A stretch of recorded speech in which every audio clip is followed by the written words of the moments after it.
Seorang gadis miskin bekerja di rumah milioner sombong. Tapi doa dan ketulusannya perlahan mengubah hidup pria itu, bahkan menyembuhkan ibunya yang lumpuh. Namun perubahan besar itu justru membawa ujian yang tak terduga. Lalu, bagaimana kisah selanjutnya? Assalamualaikum sahabat hikmah kisah yang dirahmati Allah. Setiap kisah pasti ada hikmahnya. Apa kabar hari ini? Sebelumnya bagi yang beragama Islam saya sarankan untuk menuliskan sholawat Nabi Muhammad agar kelak sholawat ini menjadi saksi untuk mendapat syafaat di akhirat. Bagi penonton yang sudah subscribe, saya doakan mudah-mudahan selalu diberi kesehatan dan kelancaran rezeki. Amin. Mentari pagi muncul malu-malu di balik pepohonan. Di sebuah desa kecil di pinggiran Solo, seorang gadis muda berjalan perlahan di jalan tanah yang masih basah oleh embun. Namanya Anita. Usianya baru 23 tahun, wajahnya lembut, berhias kesederhanaan dan cahaya iman yang tenang. Sejak ayahnya meninggal, Anita menanggung banyak hal. Ibunya sakit-sakitan, penghasilannya dari menjahit sudah tidak cukup untuk membeli obat. Meski begitu, Anita tak pernah mengeluh. Setiap subuh ia bangun lebih awal, menyiapkan sarapan, lalu membantu ibunya berwudu untuk sholat berjamaah di rumah bambu sederhana mereka. Suatu hari, tetangga datang membawa kabar. Ada keluarga kaya di Jakarta yang mencari pembantu untuk mengurus rumah besar dan merawat seorang ibu tua yang lumpuh. Anita diam sejenak, memandangi ibunya yang terbaring lemah. Ia tahu keputusan itu berat, tapi hatinya mantap. Bu, izinkan Anita berangkat. Mungkin di sana rezeki kita menunggu. Air mata ibunya menetes, namun ia mengangguk. Dengan doa restu dan selembar sajadah tua, Anita meninggalkan kampungnya. Perjalanan panjang dengan bus menuju Jakarta menjadi awal takdir baru. Sesampainya di kota, Anita dibawa oleh seorang agen ke rumah megah milik keluarga Ratna Pradana. Rumah itu tinggi menjulang, berpagar besi besar, dan dijaga 2 satpam. Di dalamnya tinggal Bu Ratna, seorang wanita tua yang sudah lumpuh bertahun-tahun, dan putranya, Andika Pradana, pria berusia 32 tahun, pewaris bisnis besar, namun terkenal dengan gaya hidup bebas dan angkuh. Hari pertama bekerja, Anita merasa gugup. Ia belajar menyiapkan makanan, membersihkan lantai marmer yang mengilap, dan menata kamar besar milik Bu Ratna. Tapi yang paling menarik perhatiannya adalah suasana rumah itu yang begitu sepi, seolah tidak berjiwa. Malamnya, setelah semua tertidur, Anita berjalan ke taman belakang. Ia duduk di kursi batu, menatap langit Jakarta yang hanya menyisakan sedikit bintang. Dalam hatinya ia berdoa, "Ya Allah, kuatkan aku di tempat ini. Jadikan pekerjaanku ini sebagai jalan keberkahan bagi ibu di rumah."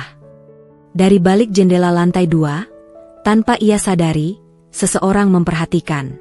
Andika yang baru pulang dari klub malam, melihat sekilas bayangan gadis berjilbab itu, sedang menengadah ke langit dengan wajah teduh.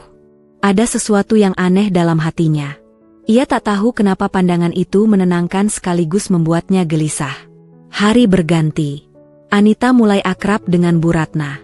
Ia memperlakukan wanita tua itu bukan seperti majikan, melainkan seperti ibunya sendiri. Ia sabar menyuapi, menyalakan televisi, dan bercerita agar sang ibu tak merasa kesepian. Dalam setiap kesempatan, Anita membaca ayat-ayat suci dengan suara lembut. Suara itu menjadi penenang di rumah yang dulu penuh kemarahan dan kebisingan pesta. Suatu sore, ketika hujan turun deras, Bu Ratna tiba-tiba merasa kesakitan hebat. Dokter belum datang, pembantu lain panik. Anita berlari ke kamar, memegang tangan wanita tua itu, lalu membaca ruqyah sederhana yang dia hafal sejak kecil. Kata demi kata keluar dengan penuh keyakinan. Hujan di luar kian deras, namun di dalam kamar itu terasa hangat dan tenang. Saat itulah, langkah kaki terdengar di pintu. Andika berdiri membeku, menyaksikan pemandangan yang tak pernah ia bayangkan. Gadis miskin itu memejamkan mata, bibirnya bergetar melantunkan doa, sementara air matanya jatuh di tangan ibunya. Untuk pertama kalinya, Andika merasa malu pada dirinya sendiri. Ia, yang selama ini sombong dan jauh dari Allah, melihat dengan mata kepala sendiri ketulusan yang begitu suci. Dalam hati kecilnya, ia berbisik, siapa sebenarnya gadis ini? Malam itu menjadi titik awal perubahan yang belum disadari siapapun di rumah besar itu. Pagi di rumah besar keluarga Pradana selalu terasa dingin. Bukan karena udara, tapi karena hatinya. Dinding marmer putih memantulkan cahaya lampu kristal, namun tak ada kehangatan di sana. Sejak lama, rumah itu hanya diisi kesunyian. Andika duduk di meja makan sendirian. Kopi hitam di hadapannya sudah dingin. Biasanya, pagi-pagi seperti ini ia tidak di rumah. Namun sejak malam ia melihat Anita membacakan doa untuk ibunya, pikirannya tak tenang. Entah mengapa, bayangan gadis itu terus muncul di benaknya. Dari kejauhan, ia mendengar suara lembut melantunkan ayat suci. Suara itu berasal dari kamar ibunya. Andika diam, mendengarkan. Ada ketenangan aneh yang mengisi dadanya. Ia menatap keluar jendela, merenung lama. Dulu, suara seperti itu membuatnya jengkel. Tapi kini, justru terasa menenangkan. Sementara itu, di kamar Bu Ratna, Anita sedang menata bantal dan mengganti selimut. Bu Ratna tersenyum tipis. "Nak, sejak kamu datang, rumah ini tidak terasa sepi lagi," ucapnya lirih. Anita menunduk. "Alhamdulillah, Bu. Saya hanya ingin membantu seikhlasnya. Semoga Allah kasih kesehatan untuk Ibu." Mendengar itu, Bu Ratna menatap wajah Anita lama-lama. Ada sesuatu pada gadis itu, sesuatu yang membuat hatinya hangat. Ia teringat masa mudanya, ketika dulu hidupnya juga sederhana dan penuh perjuangan. Siang harinya, Andika berangkat ke kantor. Namun sepanjang perjalanan, pikirannya tidak fokus. Ia teringat cara Anita berbicara dengan ibunya. Tidak ada ketakutan, tidak ada kepura-puraan. Semuanya tulus. Hal yang tidak pernah ia lihat dari siapapun di rumah itu. Di kantor, rekan-rekannya seperti biasa mengajaknya keluar malam. "Dik, nanti malam klub baru buka, kita rayakan kontrak baru," kata salah seorang temannya. Biasanya Andika langsung mengiyakan. Tapi kali ini ia hanya diam. Ada rasa hampa setiap kali mendengar kata pesta. Ia menatap kaca jendela tinggi di ruangannya. Bayangan Anita seperti menatapnya dari sana. Malamnya, ia pulang lebih cepat dari biasanya. Rumah sudah tenang, lampu taman menyala lembut. Di ruang tengah, ia melihat Anita sedang membantu ibunya membaca doa sebelum tidur. Pemandangan itu membuat langkahnya terhenti. Anita menatap lembut wajah Bu Ratna, sambil mengajarkan bacaan zikir. "Pelan-pelan saja, Bu. Yang penting hati ikut bersama lafaznya." Andika berdiri diam di balik pintu, dadanya hangat. Ia tidak tahu kenapa, tapi suara itu menenangkan lebih dari apapun yang pernah ia dengar. Seolah seluruh kebisingan dunia luar lenyap begitu saja. Ketika Anita keluar dari kamar, ia terkejut melihat Andika berdiri di lorong. "Maaf, Mas Andika, saya tidak tahu kalau Mas sudah pulang." Andika mengangguk pelan. "Tidak apa, aku hanya mendengar suara kamu. Tenang sekali." Anita menunduk, wajahnya memerah. "Saya hanya membacakan doa, Mas. Semua karena izin Allah." "Boleh aku tanya sesuatu?" Suara Andika terdengar ragu. "Kamu, kenapa selalu terlihat tenang? Bahkan dalam kesulitan?" Anita tersenyum kecil. "Karena saya percaya, setiap kesulitan ada rahmatnya. Kalau hati kita dekat dengan Allah, apapun terasa ringan." Ucapan itu menembus dinding hati Andika. Malam itu, untuk pertama kalinya, ia tidak menyentuh alkohol. Ia duduk di balkon kamarnya, menatap langit gelap, dan memikirkan hidupnya yang selama ini kosong. Ia teringat ibunya yang lumpuh, teringat bagaimana Anita memperlakukannya dengan kasih, dan teringat semua kesalahan masa lalunya. "Apakah aku masih bisa berubah?" batinnya bergetar. Dari kamar ibunya, samar-samar terdengar suara Anita membaca ayat ruqyah untuk menenangkan Bu Ratna yang belum tidur. Suara itu seperti menjawab bisikan hatinya. Malam terasa panjang, tapi kali ini Andika tidak ingin larut dalam kesendirian. Ia ingin mengenal kedamaian yang baru saja mengetuk hatinya. Malam itu, rumah besar keluarga Pradana tidak lagi terasa beku. Ada cahaya kecil yang mulai tumbuh, perlahan tapi pasti. Hari-hari berikutnya berjalan dengan suasana yang berbeda. Sejak pagi, rumah besar itu tak lagi terasa seperti penjara sepi. Ada aroma bunga melati yang selalu diletakkan Anita di ruang tengah. Ada senyum lembut di wajah Bu Ratna setiap kali gadis itu menemaninya berbicara. Dan entah mengapa, langkah kaki Andika pun kini lebih sering terdengar di rumah itu. Pagi itu, Anita sedang membersihkan ruang tamu. Sinar matahari menerobos jendela besar, memantul di lantai marmer yang mengilap. Sambil bekerja, ia bersenandung lembut. Nada suaranya membuat suasana rumah terasa hidup. Di lantai 2, Andika berdiri di balkon kamarnya sambil menatap ke bawah. Ia memperhatikan cara Anita bekerja. Setiap gerakannya penuh kesungguhan, seolah membersihkan rumah adalah ibadah yang mulia. Andika menarik napas panjang, hatinya bergetar. Kenapa aku baru sadar, kebaikan bisa sesederhana ini, gumamnya. Menjelang siang, Bu Ratna memanggil Anita. Nak, bantu ibu ke taman ya. Ibu ingin lihat bunga yang kamu tanam kemarin. Anita membantu perlahan. Ia mendorong kursi roda ke taman belakang yang sejuk. Di sana, suara burung terdengar jelas. Anita mulai membacakan beberapa ayat pendek sambil mengusap tangan Bu Ratna. Kalau ibu mendengar ini, tenangkan hati, ya. Insya Allah semua rasa sakit akan terasa ringan, katanya lembut. Bu Ratna menatapnya haru. Nak Anita, kamu seperti anakku sendiri. Anita tersenyum. Saya hanya ingin membuat ibu bahagia. Tak jauh dari situ, tanpa mereka sadari, Andika memperhatikan dari balik jendela ruang kerjanya. Ia melihat bagaimana Anita membaca doa dengan khusyuk, tangan mungilnya menggenggam tangan ibunya yang renta. Di matanya, gadis itu bukan lagi sekadar pembantu. Ada cahaya lembut yang memancar dari sikap dan tutur katanya. Malam harinya, Bu Ratna kembali merasa nyeri di kaki. Anita menemaninya seperti biasa. Ia menyiapkan air hangat dan mulai membacakan doa ruqyah. Ruangan itu terasa tenang. Lampu redup, hanya suara lembut Anita yang terdengar. Bacaan demi bacaan mengalir dengan penuh ketulusan. Udara di kamar itu terasa hangat, dan Bu Ratna yang tadi meringis perlahan memejamkan mata. Andika yang berjalan menuju kamar ibunya tiba-tiba berhenti di depan pintu yang sedikit terbuka. Ia melihat dengan jelas, Anita duduk di samping ranjang, membaca dengan mata yang meneteskan air mata. Allah, sembuhkanlah ibu ini jika itu yang terbaik menurut MU. Suara itu membuat jantung Andika berdetak kencang. Ada sesuatu yang mengalir dalam dirinya, sesuatu yang belum pernah ia rasakan selama ini. Ia menunduk, merasa malu pada dirinya sendiri. Ia, yang selama ini hidup untuk kesenangan dunia, tak pernah berdoa bahkan untuk ibunya sendiri. Beberapa menit berlalu, dan keajaiban kecil terjadi. Bu Ratna tersenyum dalam tidurnya, lalu memanggil lirih, "Terima kasih, Nak Anita." Anita menghapus air matanya. "Istirahat ya, Bu. Allah Maha Baik."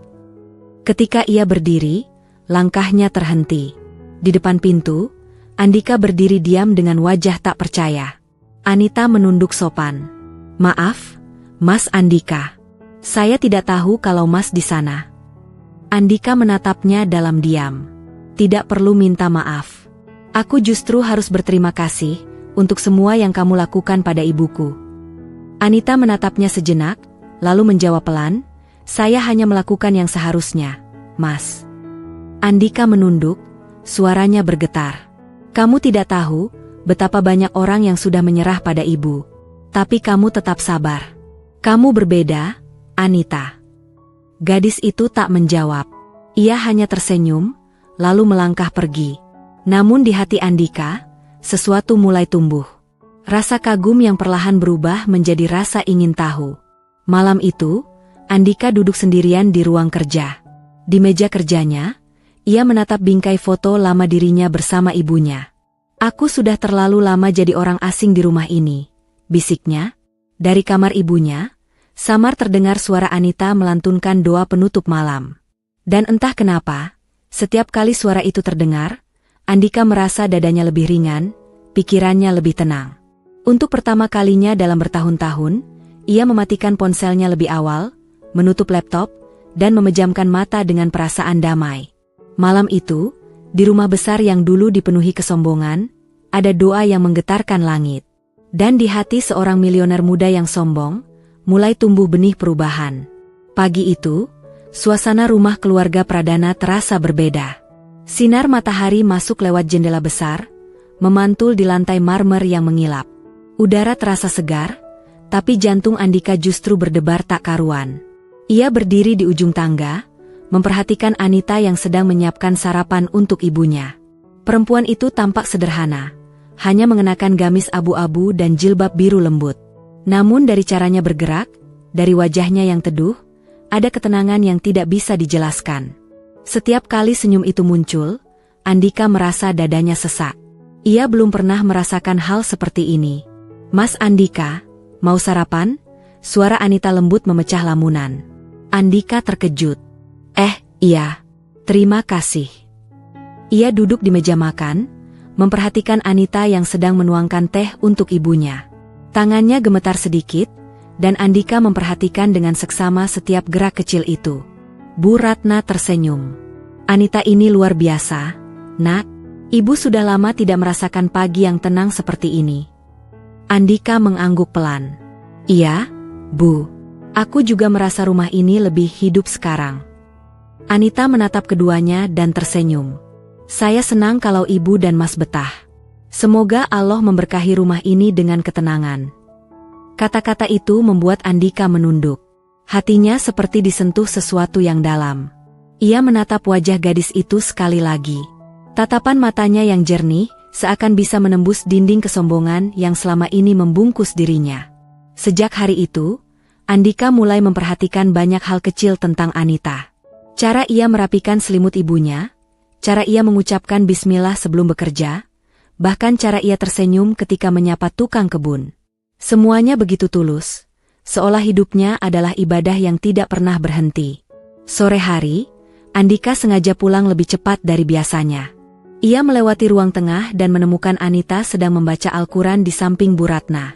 Suaranya mengalun lembut, menenangkan hati siapapun yang mendengarnya. Tanpa sadar, Andika berdiri di depan pintu. Ia terpaku. Wajah Anita tampak bercahaya diterangi sinar senja yang masuk dari jendela. Dalam hatinya, Andika berbisik, apakah ini yang disebut cahaya keimanan? Bu Ratna menatap anaknya dari kejauhan dan tersenyum. Ia tahu perubahan itu mulai tumbuh. Ia tahu bahwa doa-doanya mulai dijawab. Ketika bacaan selesai, Anita menutup mushaf dengan perlahan. "Alhamdulillah, Bu. Semoga Allah menenangkan hati kita dengan ayat-ayatnya." Andika mendekat, suaranya pelan, hampir bergetar. "Boleh aku duduk di sini?" Anita menatapnya sedikit terkejut, lalu mengangguk. "Silakan, Mas." Mereka duduk bersebelahan, dengan Bu Ratna di antara mereka. Suasana hening sejenak, hanya terdengar burung di taman. "Aku ingin belajar, Anita," ucap Andika tiba-tiba. "Belajar apa, Mas?" tanya Anita lembut. "Belajar mengenal Allah. Belajar seperti kamu, yang bisa setenang itu menghadapi hidup."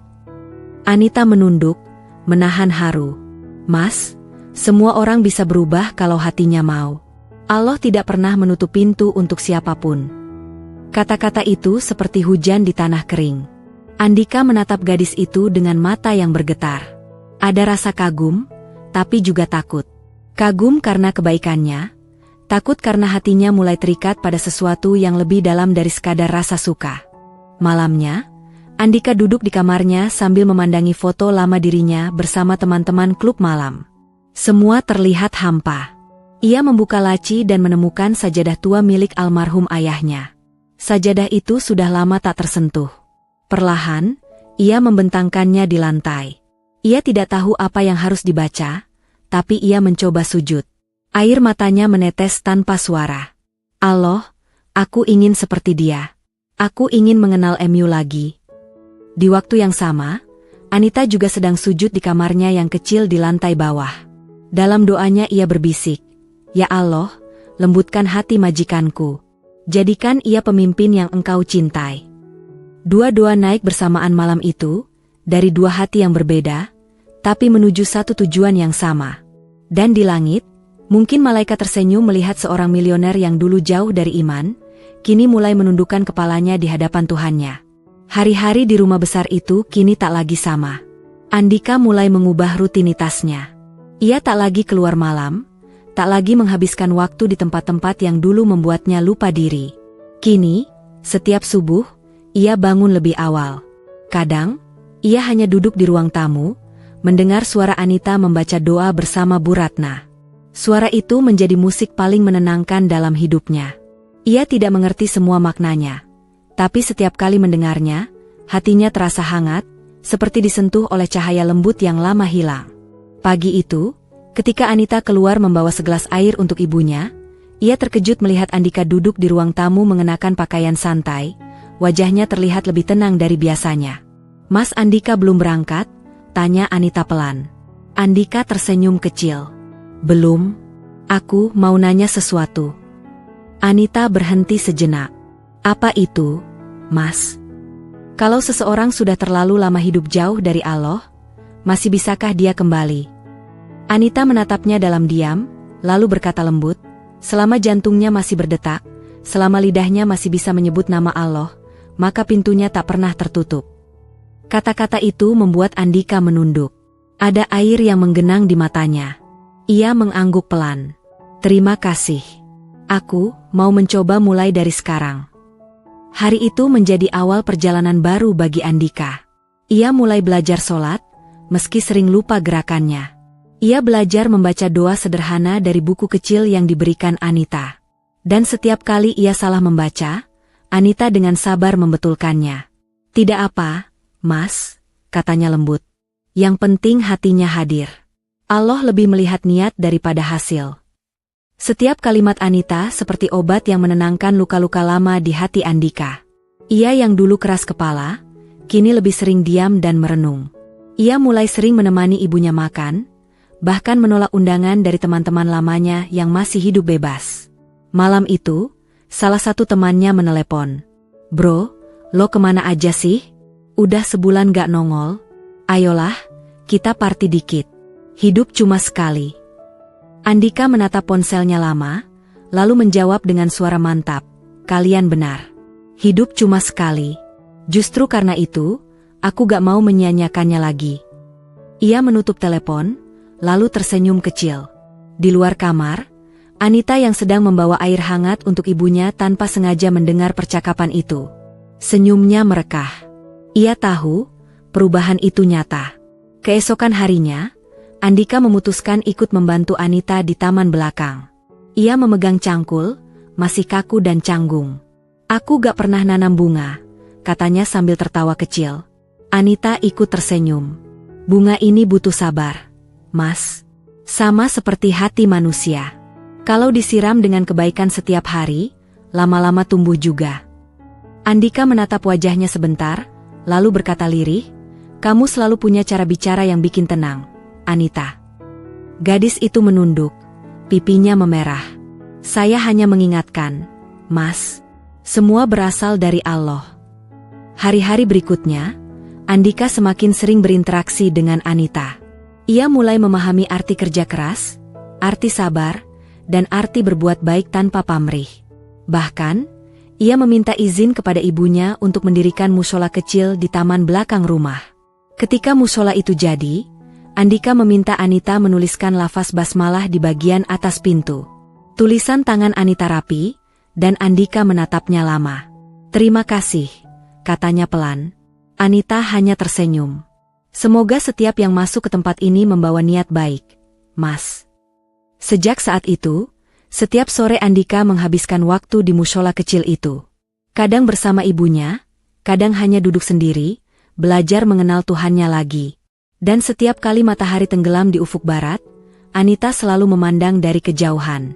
Dalam hatinya, ia berbisik, "Ya Allah, Engkau yang membolak-balikan hati manusia. Engkau sedang membalikan hati seorang hamba MU yang dulu sombong, menjadi lembut seperti embun."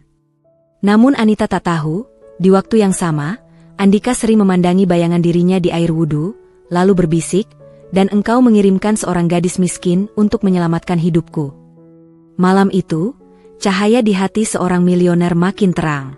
Dan doa seorang gadis sederhana kembali mengetuk pintu langit. Subuh itu terasa berbeda. Udara di halaman belakang rumah keluarga Pradana masih lembab, dan aroma tanah yang basah setelah hujan semalam menambah kesejukan pagi.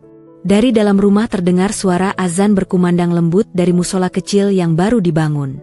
Suara itu membuat hati siapapun yang mendengarnya terasa damai. Anita sudah bangun sejak dini hari. Ia menyiapkan sarapan untuk Bu Ratna dan menata ruang tamu yang kini sering digunakan Andika untuk membaca. Tapi pagi ini, ia sedikit terkejut. Dari arah musola terdengar suara lirih yang mencoba melafalkan doa. Ia mendekat perlahan dan melihat pemandangan yang membuat matanya berkaca-kaca. Andika sedang duduk di atas sajadah, membaca dengan terbata-bata, namun sungguh-sungguh. Di sampingnya terbuka buku doa kecil yang dulu ia berikan.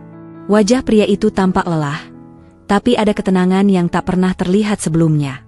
Anita menunduk, menahan haru. Ia tahu, Allah sedang bekerja di hati lelaki itu. Beberapa hari kemudian, Bu Ratna memanggil Anita ke kamarnya. "Nak, sejak kamu datang, Ibu melihat Andika berubah. Ia jadi lebih perhatian, lebih tenang. Kamu tahu, dulu ia bahkan tidak pernah menyebut nama Allah."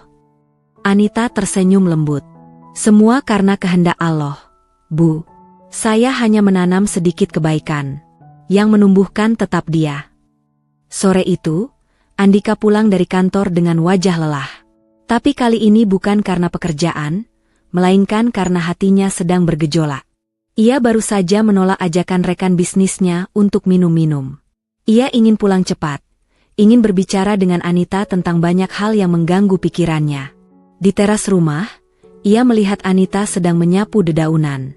Cahaya senja memantul di wajah gadis itu, membuatnya tampak semakin tenang. "Anita," panggilnya pelan.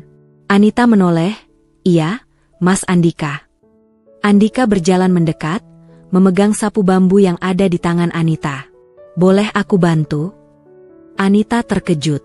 "Mas, bantu saya menyapu?" "Gak perlu, nanti baju Mas kotor." Andika tersenyum. "Tidak apa. Aku hanya ingin tahu rasanya melakukan sesuatu yang sederhana." Mereka menyapu bersama dalam diam. Suasana sore itu terasa tenang. Angin bertiup lembut, membawa suara adzan maghrib dari kejauhan. "Anita," ucap Andika lirih. "Kamu tahu, setiap kali aku melihat kamu berdoa atau mendengar kamu bicara tentang Allah, aku merasa aku ini sangat kecil. Tapi anehnya, aku juga merasa lebih damai." Anita menunduk, suaranya pelan. "Kalau hati sudah disentuh oleh cahaya Allah, Mas, itu tandanya Dia ingin Mas kembali kepadanya." Andika terdiam lama. "Dulu aku pikir kebahagiaan bisa kubeli. Tapi sekarang aku sadar, ketenangan itu cuma datang dari hati yang bersih." Malamnya, Andika menemani ibunya makan malam. Bu Ratna tampak bahagia. "Nak, Ibu senang sekali lihat kamu berubah. Dulu kamu hampir tak pernah duduk di meja ini bersama Ibu." Andika menggenggam tangan ibunya. "Aku minta maaf, Bu. Aku sudah lama lupa caranya jadi anak yang baik." Air mata Bu Ratna menetes. Tapi kali ini bukan karena sedih, melainkan karena syukur. Setelah makan malam, Andika berjalan ke taman belakang. Ia melihat Anita sedang menyiram bunga. Cahaya lampu taman menerangi wajahnya yang tenang. Ia berdiri diam beberapa langkah di belakang, memperhatikan dalam hening. "Anita," suaranya berat namun lembut, "kamu pernah berdoa untukku, kan?" Anita berhenti menyiram, menatapnya. "Setiap malam, Mas." "Kenapa?" "Karena saya tahu, orang baik kadang hanya butuh diingatkan untuk kembali. Dan saya percaya, Allah sayang pada Mas Andika." Andika menatapnya lama, dadanya sesak oleh rasa yang tak bisa dijelaskan. "Kamu tahu, doa kamu yang membuatku kuat bertahan setiap hari." Anita tersenyum kecil. "Yang membuat kuat bukan saya, Mas. Tapi Allah yang mendengar doa kita." Malam itu, Andika kembali ke musola kecil di taman. Ia duduk di atas sajadah, memejamkan mata, dan air matanya jatuh tanpa suara. Ia merasa begitu kecil. Tapi untuk pertama kalinya dalam hidupnya, ia merasa benar-benar hidup. Sementara itu, di kamarnya, Anita juga sujud dalam hening. Dalam doanya, ia berkata lirih, "Ya Allah, jangan biarkan aku jatuh cinta karena manusia. Tapi jika Engkau menulisnya dalam takdirku, jadikan cinta itu jalan menuju ridho-Mu." Dan di antara dua hati yang berdoa di waktu yang sama, Allah menurunkan ketenangan yang tak bisa dijelaskan oleh kata-kata. Malam itu langit Jakarta tampak gelap dan berat. Hujan turun deras, petir sesekali menyambar di kejauhan. Di dalam rumah besar keluarga Pradana, suasana terasa tegang. Bu Ratna tiba-tiba mengeluh kesakitan di bagian punggung dan kakinya. Napasnya tersengal, wajahnya pucat. Anita yang baru saja selesai menyiapkan makan malam berlari ke kamar. "Bu, tenang ya, saya di sini," ucapnya cemas sambil menggenggam tangan wanita tua itu. Andika menyusul beberapa menit kemudian. "Ibu kenapa?" "Dokter sudah saya hubungi," katanya panik. Bu Ratna berusaha bicara, namun suaranya nyaris tak terdengar. Anita memejamkan mata, menarik napas dalam-dalam. Ia menenangkan diri, lalu mengambil segelas air putih dan duduk di samping ranjang. "Mas, izinkan saya membacakan doa untuk ibu," katanya pelan. Andika mengangguk cepat. "Ya, silakan." Anita meletakkan tangan kanannya di punggung Bu Ratna. Suaranya mulai bergetar saat melantunkan ayat-ayat ruqyah. Bacaan itu mengalun lembut, menembus dinding kamar, membawa ketenangan di tengah derasnya hujan di luar. Andika berdiri di ujung tempat tidur, menatap dengan mata basah. Ia tak tahu kenapa dadanya terasa sesak, seolah ada sesuatu yang bergerak di dalamnya. Setiap lafaz doa yang keluar dari bibir Anita, terasa seperti cahaya yang menerangi seluruh ruangan. Beberapa menit berlalu. Peluh menetes di kening Anita, tapi ia terus membaca tanpa berhenti. Bu Ratna yang semula kesakitan kini mulai tenang. Tangan yang tadi gemetar kini menggenggam tangan Anita erat-erat. Air mata Andika jatuh. Ia menatap ke langit-langit, berbisik lirih, "Allah, aku mohon jangan ambil ibu sekarang." Hujan di luar mulai reda. Ketika Anita menutup bacaan terakhir, Bu Ratna membuka mata perlahan. Napasnya mulai teratur. Dengan suara lemah tapi jelas, ia berkata, "Nak Anita." Ibu merasa hangat di seluruh tubuh. Rasa sakitnya berkurang. Andika langsung mendekat, memeluk ibunya. "Alhamdulillah, Bu. Allah masih kasih kesempatan," ucapnya sambil terisak. Anita tersenyum tipis, menatap keduanya dengan mata berkaca-kaca. "Allah Maha Penyayang, Mas. Setiap doa yang tulus tidak akan sia-sia." Malam itu, dokter datang untuk memeriksa kondisi Bu Ratna. Ia terkejut melihat perubahan yang cepat. Aneh sekali, biasanya beliau selalu lemah setelah kambuh. Tapi sekarang tekanan darahnya normal, refleks kakinya juga mulai merespons. Mendengar itu, Andika hanya bisa menatap ibunya takjub. Dalam hatinya, ia tahu bahwa ada kekuatan yang tak bisa dijelaskan oleh logika manusia. Beberapa hari setelah kejadian itu, keajaiban mulai terlihat jelas. Suatu pagi, saat Anita membantu Bu Ratna berpindah ke kursi roda, wanita tua itu berkata lirih, "Anita, tolong lepaskan tanganmu sebentar." Anita menurut. Bu Ratna perlahan mencoba menggerakkan kakinya. Sekali, dua kali, lalu tiba-tiba ia berhasil menapak lantai. Anita terkejut, Andika yang berdiri di pintu hampir tak percaya dengan apa yang ia lihat. "Ibu." Ibu berdiri, suaranya tercekat. Bu Ratna menangis. Allah izinkan kaki ini berdiri lagi." Andika memeluk ibunya erat, air matanya jatuh tanpa bisa dibendung. "Allah benar-benar mendengar doa kita, Bu." Anita hanya berdiri di samping, menatap pemandangan itu dengan hati yang bergetar hebat. Ia merasa kecil di hadapan kebesaran Allah. Sejak hari itu, keadaan rumah benar-benar berubah. Bu Ratna mulai bisa berjalan pelan dengan bantuan tongkat. Ia tak henti mengucap syukur setiap kali melangkah. Sementara Andika semakin rajin sholat dan belajar agama bersama Anita. Malam harinya, ketika semua telah tenang, Andika duduk di taman memandangi langit berbintang. Ia menatap ke arah jendela kamar Anita yang masih menyala. Dalam hati ia berkata pelan, "Gadis itu bukan hanya menyembuhkan ibu, tapi juga menyembuhkan hatiku." Dan di waktu yang sama, di kamarnya, Anita sujud lama sekali, berbisik dengan penuh syukur, "Ya Allah, Engkau tunjukkan kuasa MU melalui kelemahan hamba MU yang kecil ini. Jadikan semua ini berkah bagi keluarga ini." Di langit malam yang sunyi, dua hati kembali memanjatkan doa.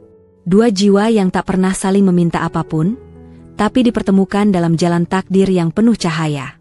Beberapa minggu berlalu sejak keajaiban itu terjadi. Rumah besar keluarga Pradana kini benar-benar berubah.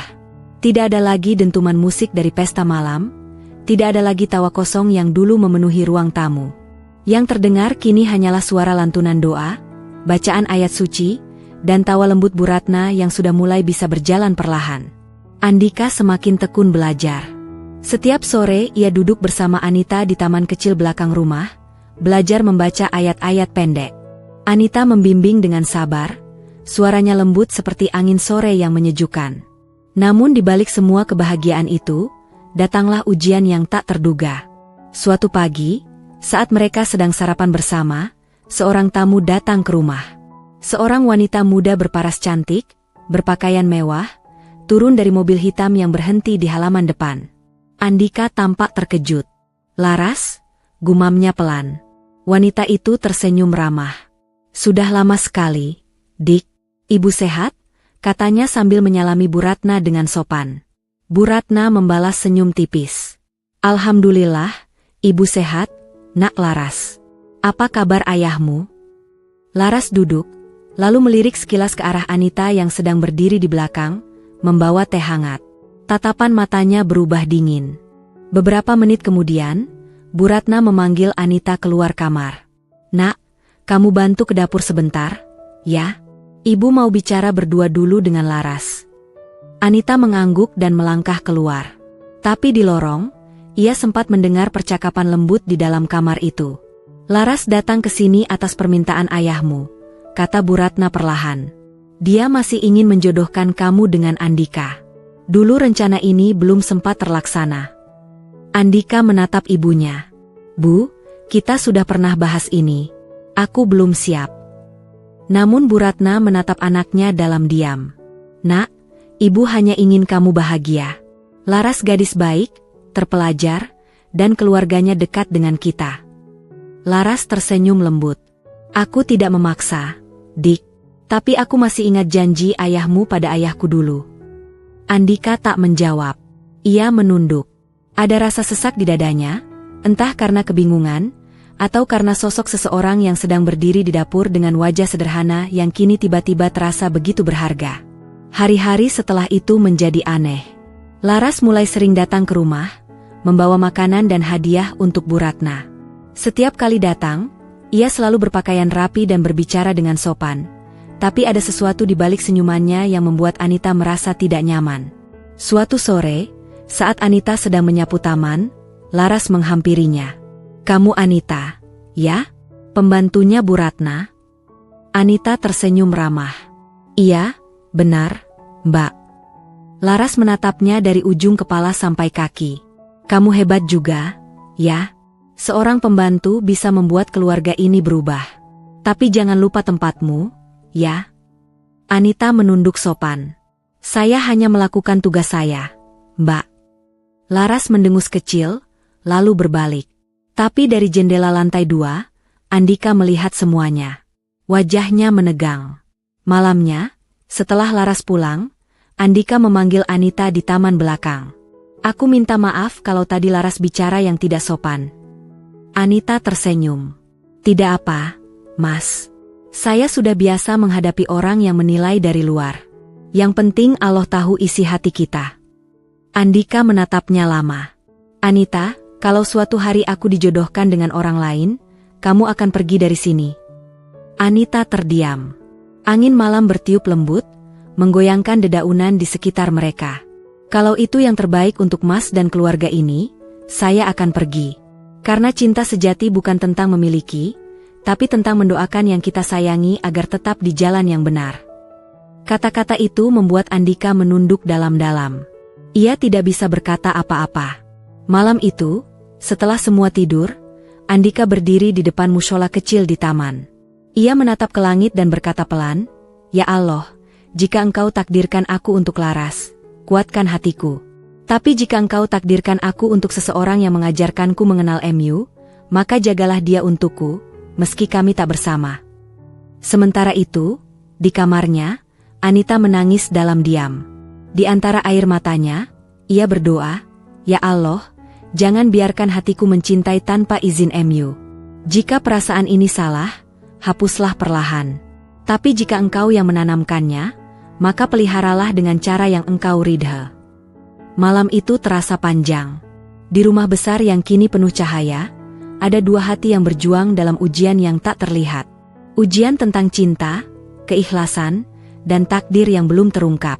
Beberapa hari setelah kedatangan Laras, suasana rumah kembali terasa berat.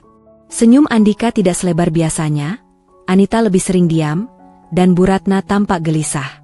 Andika berusaha menjalani hari seperti biasa, tapi hatinya kacau.